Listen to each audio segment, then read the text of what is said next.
Nifty की weekly expiry के दिन बाजार में हल्की कमजोरी। निफ्टी 50 पॉइंट्स के प्रेशर के साथ 25,150 के करीब। बैंक निफ्टी करीबन 200 पॉइंट्स नीचे। मिड कैप और स्मॉल कैप में भी नरमी के साथ कारोबार। आईटी शेयरों ने आज बाजार पर बनाया दबाव। 1.25% से ज्यादा फिसला इंडेक्स। नतीजों के बाद परसिस्टेंट और कोफोर्ज 7 से 8% फिसलकर वायदा के टॉप लूजर में शामिल। कोफोर्ज मैनेजमेंट ने कहा कंपनी के लिए अच्छा रहेगा पूरा फाइनेंशियल ईयर। वही रिजल्ट के बाद इंफोसिस भी नीचे। क्वार्टर 1 नतीजों के बाद डॉक्टर रेड्डीज में खरीदारी का मूड। शेयर करीबन 3% चढ़ के वायदा के टॉप गेनर्स में शुमार। रिजल्ट के बाद टाटा कंज्यूमर भी चढ़ा। वहीं नतीजों के बाद फोर्स मोटर्स में 19% की तेजी। यूरोपियन यूनियन के साथ अमेरिका की टैरिफ डील से पहले ऑटो शोरूम में तेजी। 3% उछाल के साथ संवर्धन मदरसन बना वायदा का टॉप गेनर। टाटा मोटर्स में भी 2% से ज्यादा का उछाल। आज के स्पॉटलाइट में भी हुआ था सटीक एनालिसिस। 10% की गिरावट के साथ आईईएक्स बना एक्सीडेंट ऑफ द डे। अगले साल जनवरी से मार्केट कपलिंग लागू करने के रेगुलेटर सीईआरसी के फैसले से लगा बड़ा झटका।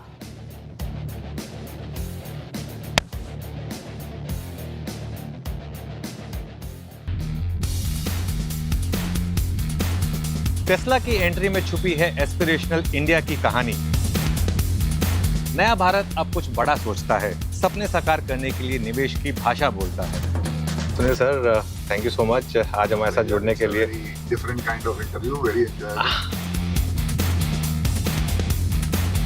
इस समय स्टॉक मार्केट में अगर कोई एंटर कर रहा है तो क्या रिटर्न एक्सपेक्टेशन रखे थे? 12-15% ओवर द नेक्स्ट 3-4-5 इयर्स।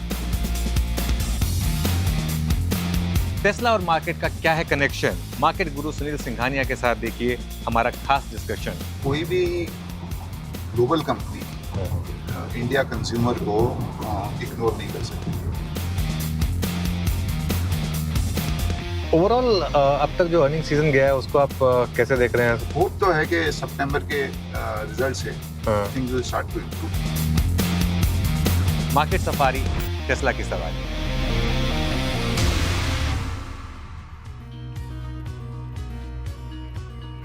तो फाइनली टेस्ला ने इंडिया के अंदर अपनी दस्तक दे ही दी है। और इस कॉन्वर्सेशन को और भी ज़्यादा विस्तार में सुनने के लिए कल 10 बजे देखना ना भूलिए। पूरा का पूरा हमारे मैनेजिंग एडिटर अनुज सिंघल ने जो एक कॉन्वर्सेशन की है, मार्केट सफारी टेस्ला की सवारी, ये पूरी की पूरी काफ़ी ज़्यादा इंटरेस्टिंग कॉन्वर्सेशन है। हाँ, टीजर ही इंटरेस्टिंग है। और टेस्ला डेफिनेटली कुछ तो बज़ अच्छा खासा यहाँ पे ऑलरेडी हो गया है। और देखते हैं कि कल किस तरीके से हमें और चीज़ें मिलती हैं। काफ़ी सारी इंटरेस्टिंग कॉन्वर्सेशन हुई है। तो कल 10 बजे प्लीज़ ट्यून रहिएगा सीएनबीसी आवाज़ के साथ। बैक टू मार्केट की बात करी जाए तो इस टाइम पे मार्केट में थोड़ा सा नरमी का जो मूड माहौल है हमें डेफिनेटली देखने को मिल रहा है। स्टॉक स्पेसिफिक एक्शन काफ़ी ज़्यादा बनता हुआ नजर आ रहा है। आईटी पैक में आज एक हमें प्रेशर बाउंड अप होता हुआ दिखाई दे रहा है। करीब करीब 1.81% की कमजोरी यहाँ पे देखने को मिली है।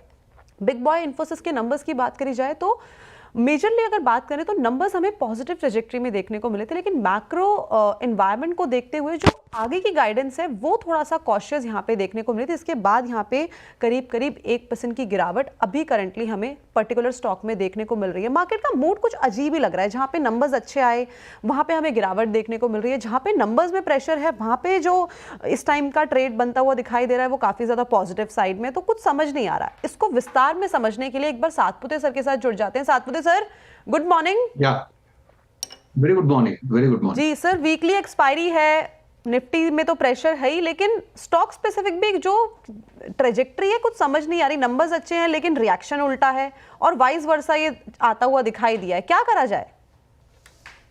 Good morning Shreya, good morning Kanchan. देखिए, मुझे लगता है कि थोड़ी सी आदत हो गई हमें ये इस तरह से मार्केट देखने की पिछले 1 महीने से। This is a consolidation kind of a market. जैसे मैंने कल भी बात कर रहा था मैं, तो मैंने यही कहा था कि ये एक दिन अप तो दूसरे दिन down. This is a zigzag kind of a market. It's very difficult to trade this kind of a market, क्योंकि आप मॉर्निंग में एक अलग ट्रेंड देखते हो, कोई अलग सेक्टर चलता है, और 12 बजे के बाद वही सेक्टर आप कह सकते हैं कि उसमें प्रॉफिट बुकिंग आती है, और दोपहर में कोई अलग सेक्टर चलता है। तो आपको बहुत बहुत कीनली काम करना पड़ेगा if you are an intraday trader. देखिए निफ्टी की अगर बात करें तो जो सपोर्ट है मेरे हिसाब से 25,000 का एक अच्छा खासा बेस बना है और सामने 25, 200, 250 का रेजिस्टेंस है। तो इस 200-250 पॉइंट में फिलहाल निफ्टी जो है वो होवर कर रहा है। तो कहीं ना कहीं लगता है कि ऐसे मार्केट में संभल के काम करे, थोड़ा सा स्टॉक स्पेसिफिक काम करे तो ज्यादा बेटर होगा। किया तो भी चलेगा लेकिन you have to be very stock specific. जैसे कि आज टाटा मोटर है, तो जहां पे आपकी नजर बैठी है, जहां पे कोई न्यूज है जैसे कि यूरोपियन यूनियन का तड़का है, तो कहीं ना कहीं लगता है कि चलो कि आज टाटा मोटर्स देखेंगे, मदरसन सुमी यानी संवर्धन वो देखेंगे। तो ऐसे स्टॉक स्पेसिफिक मूव हम लोग कैच करने की कोशिश करेंगे। ओके, स्टॉक स्पेसिफिक रहना बाजार में भी फिलहाल समझदारी का काम होगा। इंडाइसेस पे थोड़ा कॉशियस रुख और एक्सपायरी का दिन भी है, सीसो पैटर्न लगातार हम देख रहे हैं मार्केट में नजर आ रहा है। तो फिलहाल कॉशियस रहें और स्टॉक स्पेसिफिक अवसर ढूंढे। चलिए अब शो में आगे बढ़ते हैं और संजीन की मैनेजमेंट से बात करते हैं। देखिए Q1 में रिजल्ट की बात करें तो रेवेन्यू में करीब 11% की बढ़ोतरी रही है, तो वहीं प्रॉफिट में करीब 15% का उछाल हमें देखने को मिला। मार्जिन में भी सुधार हुआ है और इस बार के नतीजे और ग्रोथ आउटलुक पर चर्चा के लिए हमारे साथ कंपनी की CFO दीपक जैन जी जुड़ रहे हैं। दीपक जी गुड मॉर्निंग, स्वागत है आपका CNBC आवाज़ पर। कॉन्ग्रेचुलेशंस, नंबर तो अच्छे लग रहे हैं, एबिटा में अच्छी खासी बढ़त हमें देखने को मिली। कुछ और हाईलाइट्स बताएं इस क्वार्टर के। हमारा जो क्वार्टर का गाइडेंस स्पेसिफिकली नहीं था, हमारा फुल ईयर का गाइडेंस था। और फुल ईयर के गाइडेंस में हमने कहा था कि हमारा मिड सिंगल डिजिट का ग्रोथ होगा, लेकिन हमने ये भी कहा था कि हमारी अंडरलाइंग बिजनेस भी अच्छे से ग्रो करेगी।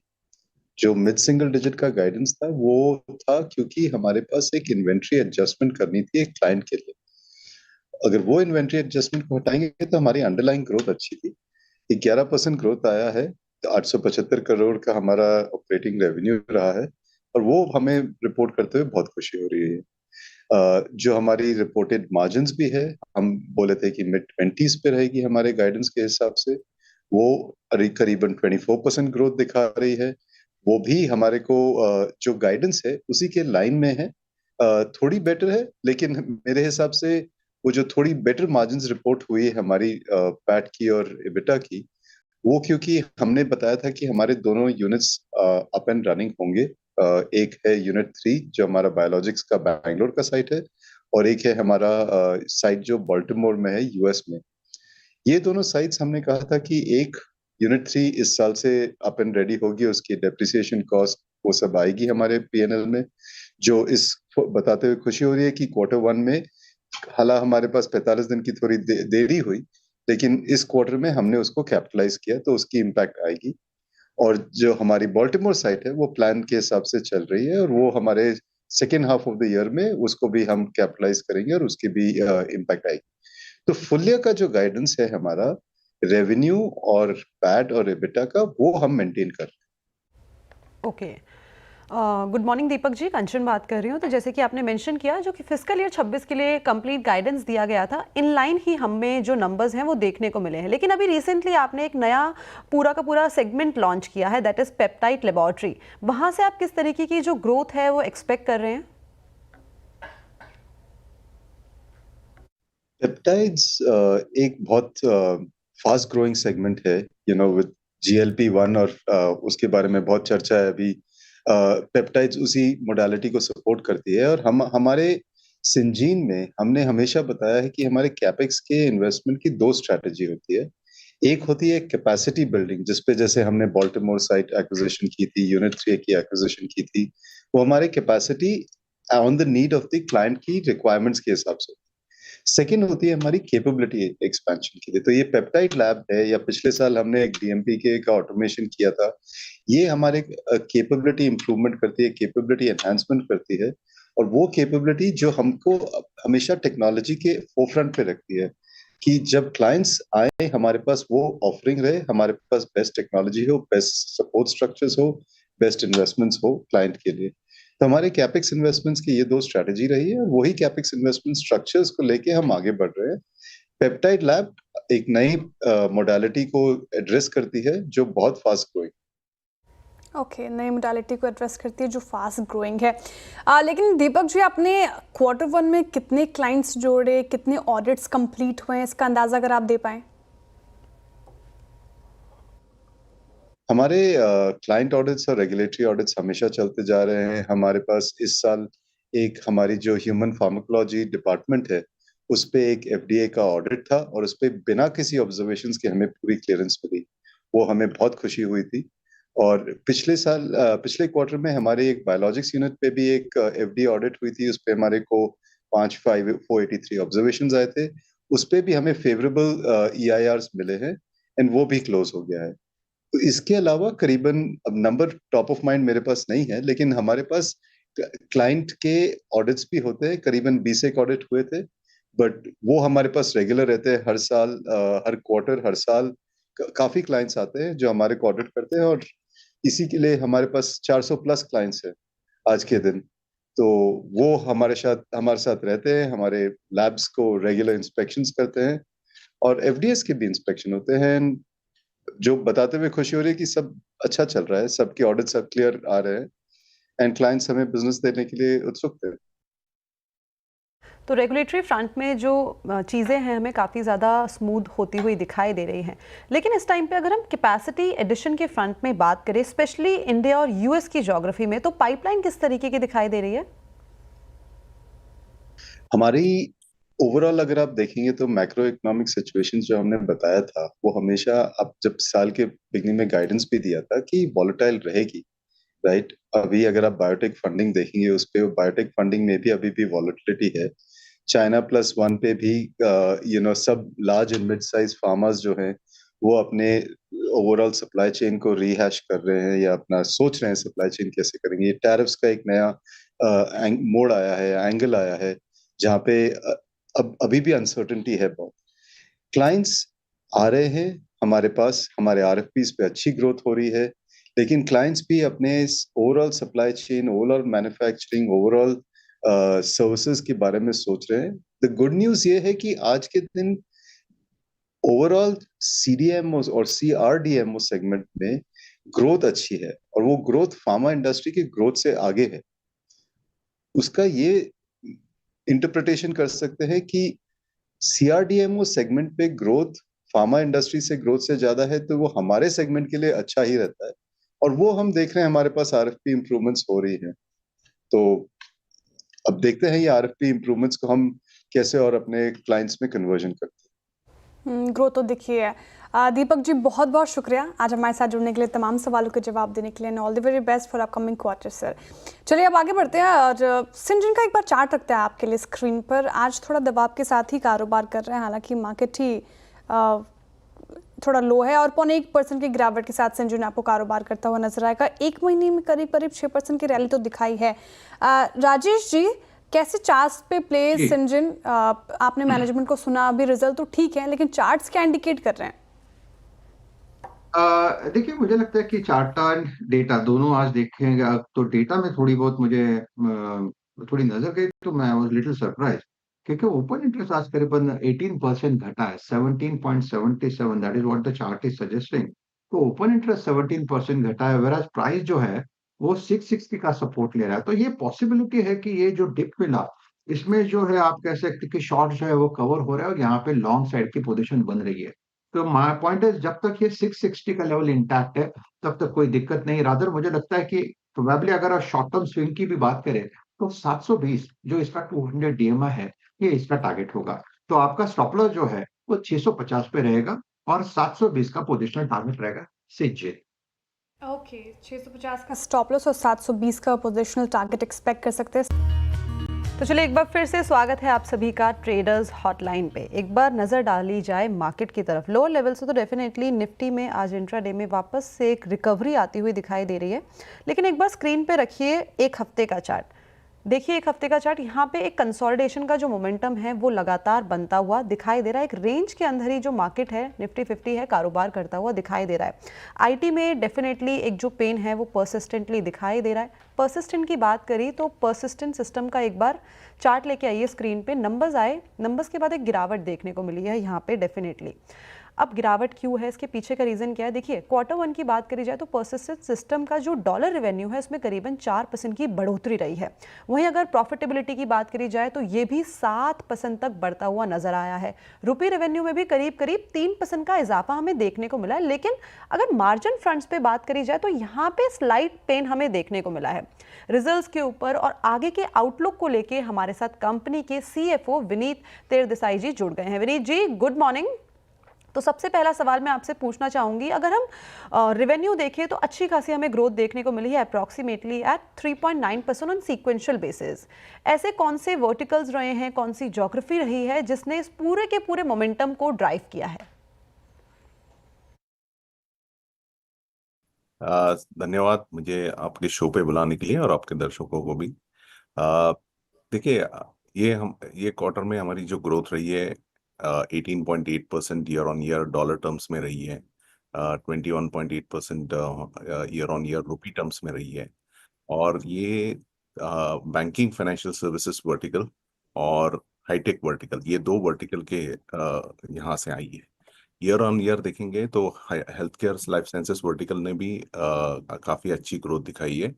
But health care life sciences हमारा ये ऐसा वर्टिकल था कि जो पिछले 2 साल से काफी अच्छी तरह से ग्रो हो रहा था, वो अभी थोड़ा सा कंसोलिडेशन फेज में है। मगर बैंकिंग फाइनेंशियल सर्विसेज वर्टिकल और हाईटेक वर्टिकल दोनों ने काफी अच्छी sequential quarter on quarter as well as year on year growth दिखाई है। और हमें कॉन्फिडेंस है कि अगले कई क्वार्टर्स में, अगले 2 क्वार्टर्स में आपको हेल्थ केयर वर्टिकल भी वापस ग्रोथ ट्रेजेक्टरी में आते हुए दिखेगा। सो ये वर्टिकल वाइज ये यहाँ से ग्रोथ आई है। जैसे कि आप जानती हैं, हमारे मार्केट 80% हमारा रेवेन्यू नॉर्थ अमेरिका मार्केट से आता है, तो वो मार्केट सबसे बड़ी ग्रोथ ड्राइवर रही है। मगर इस बार हमें यूरोप से भी अच्छी खासी ग्रोथ दिखाई दी है। सो ज्योग्राफिकली देखेंगे तो it's a broad based growth. Vertically देखेंगे तो ये क्वार्टर में बैंकिंग फाइनेंशियल सर्विसेज और हाईटेक वर्टिकल दो ग्रोथ के रीजंस हैं। Okay, Vineet ji good morning. Shreya बात कर रही हूँ। रेवेन्यू ग्रोथ तो ठीक रही, लेकिन मार्जिन अगर आप बात करें तो वहाँ पे स्लाइटली डिप देखा गया है। 15.6% से थोड़ा करेक्ट होकर 15.5% है। इसके पीछे की वजह क्या रही? क्या ये वेज हाइक की वजह से हुआ, इन्वेस्टमेंट्स इन कैपेबिलिटीज़, या फिर कोई वन टाइम वन ऑफ देख रहे हैं आप? इसका कारण क्या रहे इसके पीछे के? नहीं, तो एक्चुअली ये क्वार्टर में ये जो अपने हमारे मार्जिन स्टेबल दिखे हैं, उसके अगेंस्ट सिर्फ हमारे एक ही बेनिफिट मिला था कि हमारे ये क्वार्टर में एम्प्लॉय स्टॉक ऑप्शन कॉस्ट जो पिछले क्वार्टर और पिछले साल के मुकाबले काफी कम हुई है, और वो अभी थोड़ी सी स्टेबल रहेगी यही लेवल पे। मगर ये क्वार्टर में काफी हेडविंड्स थे। एक सबसे बड़ी हेडविंड थी करेंसी, जिसका इम्पैक्ट हमें 40 बेसिस पॉइंट हमारे मार्जिन में आए हैं। दूसरा, अगर देखेंगे कि पिछले क्वार्टर्स में हमें कुछ अर्नआउट क्रेडिट्स मिले थे, वो ये क्वार्टर में पूरे मिसिंग है। तो अगर मैं कांस्टेंट करेंसी पे देखूं तो हमारा 15.5% ये क्वार्टर का on constant currency basis should have been actually 15.9। और पिछले क्वार्टर में जो हमें अर्नआउट क्रेडिट्स जो मिले थे, जिसका 0.6% बेनिफिट था, सो पिछले क्वार्टर में हमने एबिट मार्जिन हमारे 15.6 थे, उसमें से ये 0.6 अगर आप निकाल दोगे तो वो 15% था। So apple to apple comparison अगर देखेंगे तो वो हमारी growth on a constant currency basis 15% margin 15.9 हुआ है। तो ये सबसे बड़ी operational rigour, cost execution discipline और एग्जीक्यूशन, या ये दो मेजर ड्राइवर्स है जिसके यहाँ से हमें ये बेनिफिट मिला है। तो डिस्पाइट ऑफ आवर हेडविंड्स हमारे मार्जिन्स हम स्टेबलाइज कर सके, ये सबसे बड़ी बात है। ये पूरे ऑपरेशनल रिगर के वजह से ही आई है। और इसलिए हमने कहा है कि हमारी margins 100 to 200 basis point improve होगी बाय FY27। मुझे पूरा कॉन्फिडेंस है कि we are on the track, ये हम मार्जिन्स डिलीवर कर सकेंगे। तो ग्लोबल हेडविंड के बावजूद यहाँ पे जो हमें मार्जिन्स देखने को मिले हैं वो अच्छे देखने को मिले हैं, और अमेरिका के मार्केट से अच्छा खासा कंट्रीब्यूशन आता हुआ दिखाई दिया है। लेकिन विनीत जी, अगर मैं TCV विंस की बात करूँ तो इस क्वार्टर में वो अप्रॉक्सीमेटली $488 मिलियन पे रजिस्टर की गई है। अब इसको मैं सेग्रीगेट कर दूँ, अगर न्यू वर्सेज रिन्यूअल, तो वो किस तरीके की दिखाई दे रही है?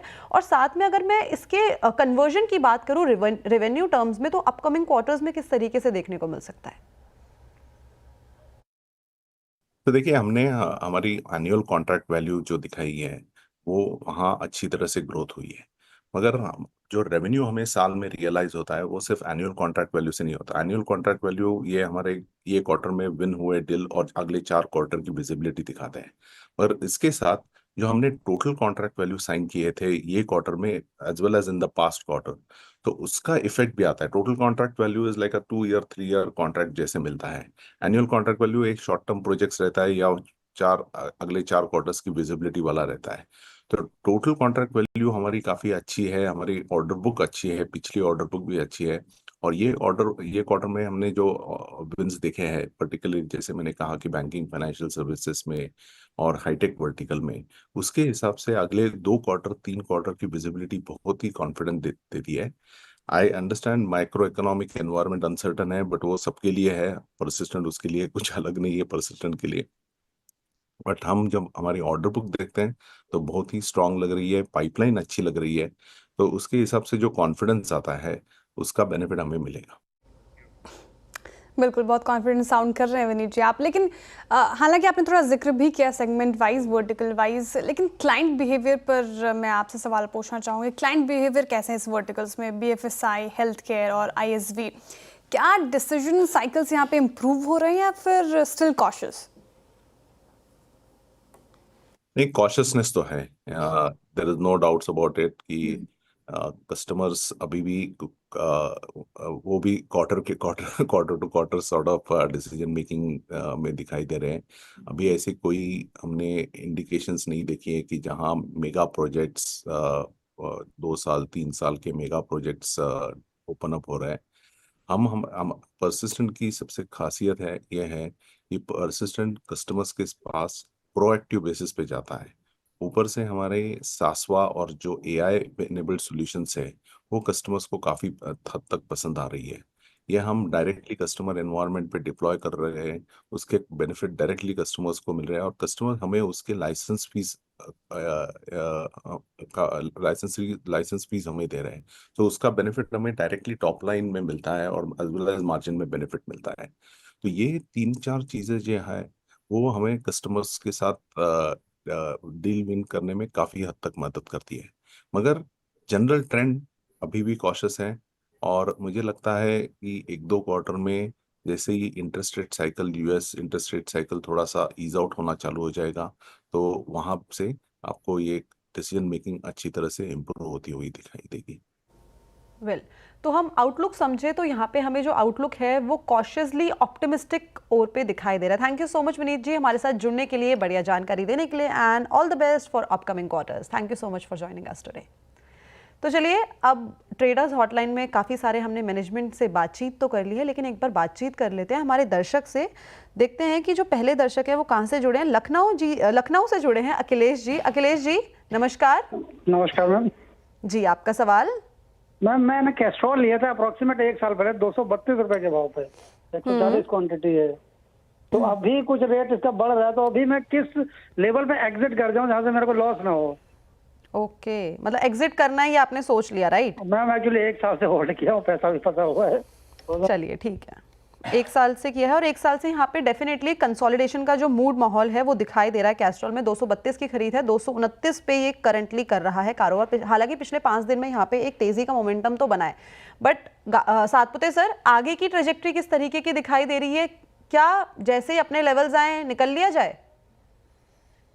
देखिए चार्ट तो अच्छा है, लेकिन एक बात है, ये जो 232 का लेवल है वो एक स्ट्रॉन्ग रेजिस्टेंस है। अगर 232 का लेवल निकले तो 250 260 तक का यहाँ पे अनफोल्ड होगा पोजिशनली। ओवरऑल चार्ट देख के लगता है कि ये 225 220 का सपोर्ट इंटैक्ट रहेगा। तो फिलहाल मैं ये कहूंगा कि आपने इतना पेन झेला है तो थोड़ा स्टॉप लॉस जो आपने लास्ट टाइम नहीं लगाया था इस बार लगाइए। आपका स्टॉप लॉस होगा 215 का। 215 के स्टॉप लॉस के साथ बने रहे, 232 का ब्रेकआउट मिले तो यही 215 का स्टॉप लॉस आप 225 पे लेके आइए और होल्ड करें for the next target of 250 260। I think it's a hold. It's a holder. Stop loss पे काफ़ी एम्फेसिस दिया राजेश जी ने। 21 बार हाँ, इस बार लगाना है इस बार। तो स्टॉप लॉस कितना ज़रूरी है ये अब जानने को मिला। स्टॉप लॉस ज़रूर मेंटेन कीजिए 215 का, और 260 तक के टारगेट आप एक्सपेक्ट कर सकते हैं। चलिए, इसी के साथ ट्रेडर्स हॉटलाइन को वाइंड अप करने का वक्त हो चुका है। बहुत शुक्रिया राजेश जी आज हमारे साथ जुड़ने के लिए और मार्केट को बेहतर तरीके से समझाने के लिए, सवाल के जवाब भी देने के लिए। और चलिए फिलहाल इस शो से इतना ही। अब छोटे से ब्रेक के बाद फिर से जुड़ूंगी मैं आपके साथ खिलाड़ी नंबर 1 लेकर। तब तक के लिए बने रहिए आप CNBC आवाज़ के साथ।